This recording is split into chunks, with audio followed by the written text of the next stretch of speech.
fit. ¿Cómo ves esto, güey? No, pues esa es una maravilla, un lugar.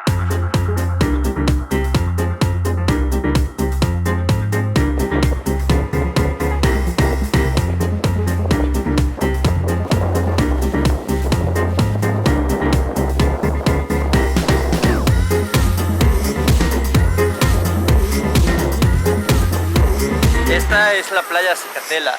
Esta es de las playas más bonitas de México. Medio desconocida porque no hay mucha gente que la conoce.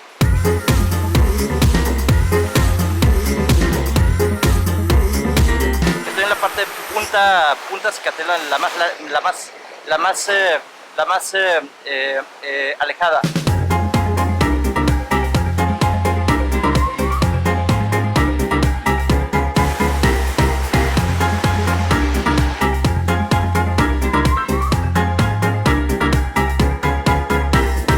Pero es increíble, es de las cosas padrísimas de México.